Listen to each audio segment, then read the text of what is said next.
Yang terhormat, pada kali ini kita akan mewawancarai warga masyarakat Lubang Buaya yang ikut berpartisipasi dalam proses penggalian sumur maut Lubang Buaya pada tanggal 3 Oktober tahun 1965 yang jadi korban keganasan PKI dalam peristiwa G30 SPKI. Yang berikutnya, yang pertama akan kita wawancarai Bapak Mahmud, lahir di Jakarta pada tanggal 9 September tahun 1940. Baiklah, untuk menyingkat waktu kita langsung bertemu dengan beliau di tempat tinggal beliau untuk kita wawancarai. Assalamualaikum. Waalaikumsalam. Apa kabar, Bang? Baik.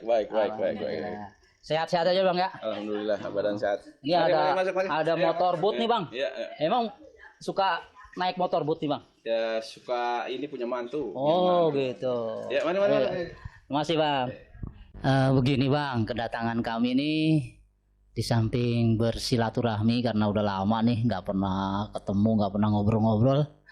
Terus yang keduanya, Bang, kita diutus sama Kepala Monumen Pancasila Sakti dalam rangka melengkapi data sejarah, Bang, yang ada di monumen, khususnya proses diketemuin sumur. Nah, Abang kan sebagai salah satu warga masyarakat yang diajak nyari sumur. Nah, bagaimana ceritanya tuh, Bang? Begini kan, masalah latihan ini dari pertamanya kan kecil-kecilan, ya, sehingga memang sebetulnya dalam penglihatan kami itu dari regu, setelah selesai latihan sergu tambah menjadi istilahnya boleh dikatakan kompi sampai batalion, selama jangka waktu 3,5 bulan berjalan latihan itu, dan hingga sampai terpecah kejadian di Lubang Buaya ini,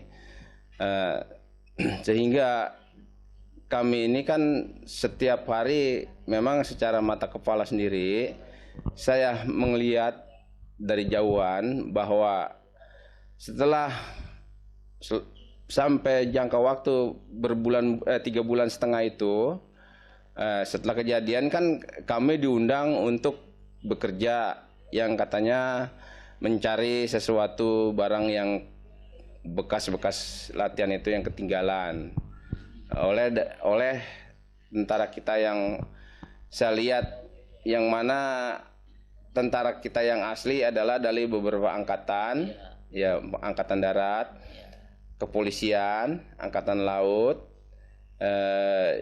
Setelah itu kan kami perhatikan, wah, inilah bahwa angkatan senjata kita yang sebenarnya ini yang boleh dikatakan istilahnya golongan kanan. Kami yang didatangi oleh seorang ABRI dengan Pak Lurah untuk dimintakan bantuan tenaganya untuk mencari sesuatu hal itu. Kemudian dari beberapa teman kami yang lain-lain juga banyak yang diajak berkeliling-keliling mencari sesuatu hal. Yang jam berapa, Bang? Ya, perkiraan pada waktu itu jam 3:30 atau jam 4-an lah.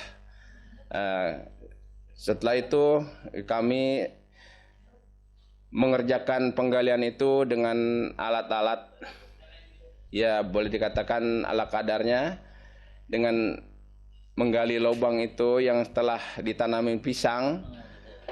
Kami gali dengan tangan tanpa pakai alat-alat lainnya, hanya dengan ember, dengan tali tambang dadung itu yang kami ikat dadungnya itu untuk penahanan, untuk penguatnya di pohon durian yang dekat lubang itu.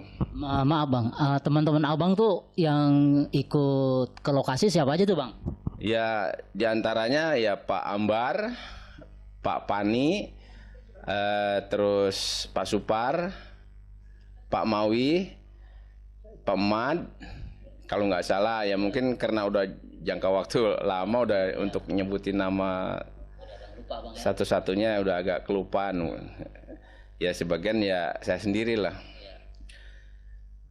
Dengan pohon pisang itu saya cabut, maka itu saya gali sampai dalam sekali dan berganti-ganti, berulang-ulang kali berganti, sehingga kawan saya yang terakhir menemukan di kedalaman sumur itu kira-kira 10 sampai 12 meter, ya mungkin dia tuh menemukan kaki manusia yang menjungkit ke atas. Temen abang siapa namanya? Namanya itu ialah Pak Supar. Dengan Pak Supar itu, setelah dia memegang bahwa di bawah itu ada kaki manusia, dia itu pingsan. Sebenarnya dalam kami bekerja itu, dari beberapa anggota ABRI mengatakan bahwa di dalam sumur itu mereka mengatakan adalah uang sebanyak 6 juta pada waktu itu. Ya boleh dikatakan 6 juta waktu itu dengan nilai sekarang gede banget, berapa bandingannya. Tapi kenyataannya yang ditemui adalah manusia. Itu jam berapa Bang? Kira-kira waktu Pak Supar pingsan?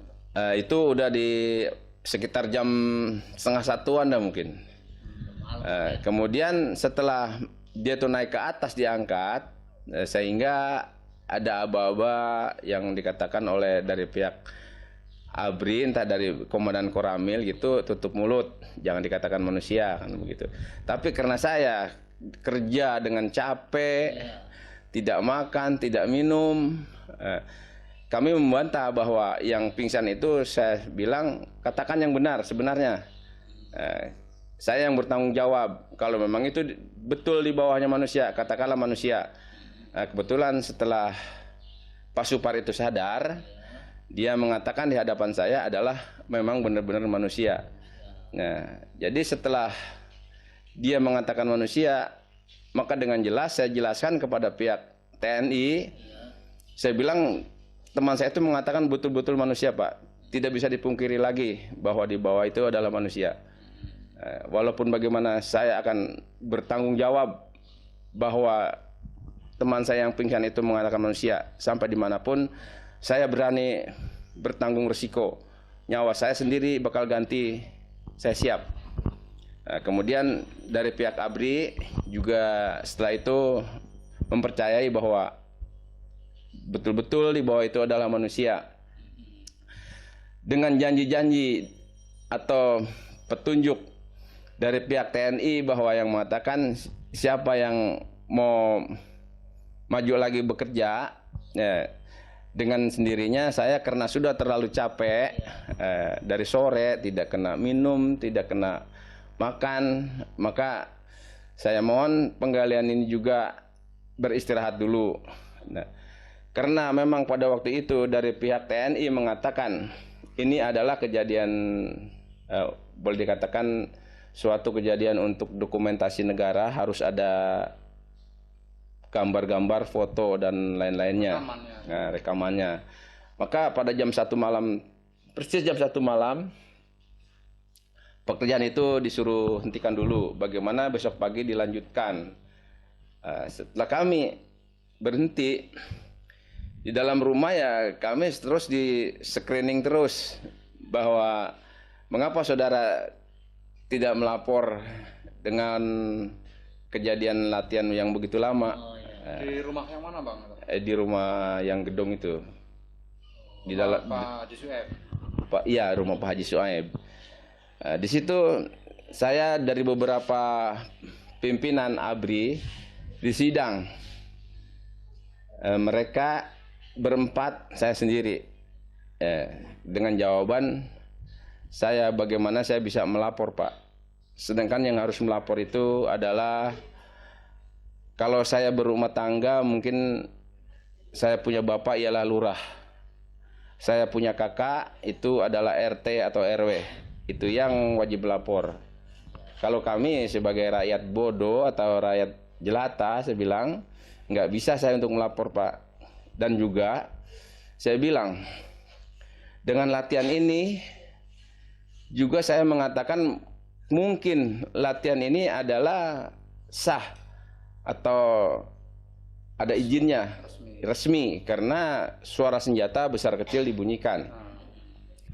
Di sebelah timur adalah Kesatuan Peluru Kendali sebelah utara Auri Halim Perdana Kusuma, sebelah barat Polisi Butre Makassar. Jadi yang melapor itu adalah dengan jelas, Pak. Saya berkata yang lapor itu adalah senjata sendiri. Suara senjata yang besar kecil juga dibunyikan.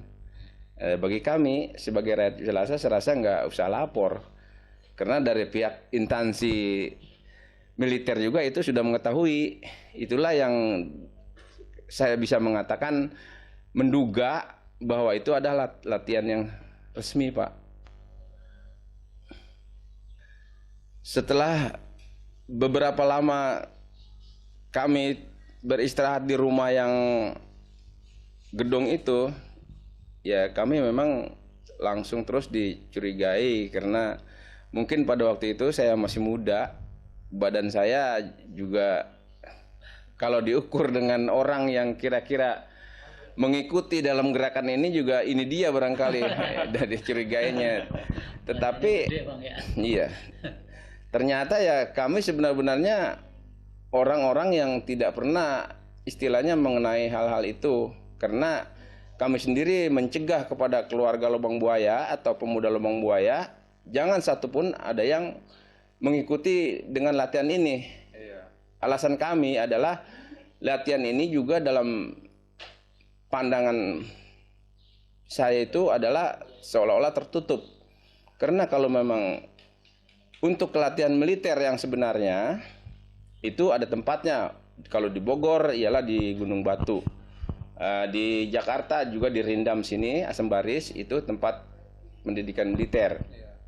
Terus gini Bang, setelah Abang jam 1 ya kalau nggak salah ya, Iya. kan proses setelah diketemukan kan di stop dulu tuh Bang. Nah terus selanjutnya gimana tuh Bang? Setelah di stop itu kami kemudian istirahat, juga langsung tidur sampai pagi, sampai hari Senin. Karena pada waktu itu saya di samping tidur kena pencurigaan dari pihak TNI memang terus ditujukan kepada saya. Nanya terus Bang ya? Ya baterai itu langsung nyorot ke muka saya yang dengan ditutup dengan kelambu rumahnya Pak Suaib itu. Saya tutup.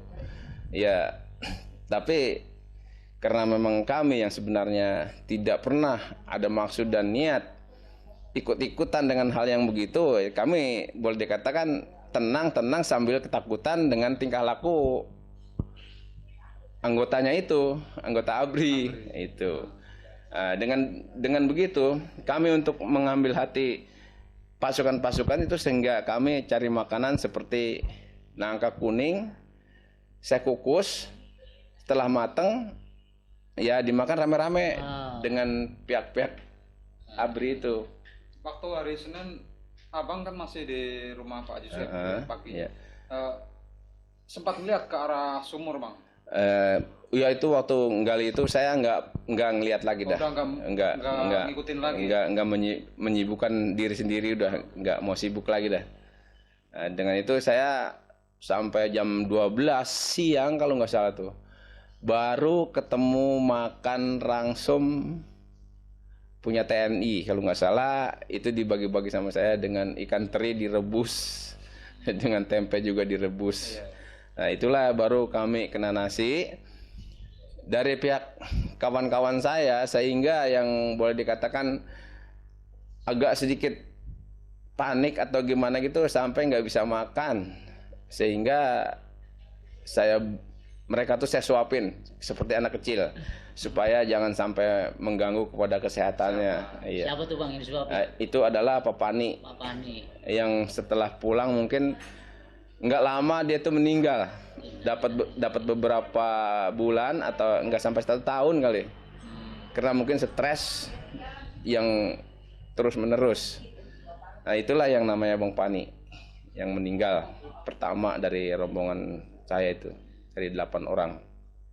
Nah itulah mungkin yang saya bisa utarakan. Terus jam berapa Abang meninggalkan lokasi itu Bang? Ya saya boleh diizinkan pulang, juga permisinya itu dengan sangat istilahnya sangat-sangat mengharapkan supaya bisa diizinkan pulang. Sampai jaminannya saya itu melangkah 2 langkah atau gelak lari boleh ditembak mati sampai habis, dihabisin nggak bakal ada tuntutan.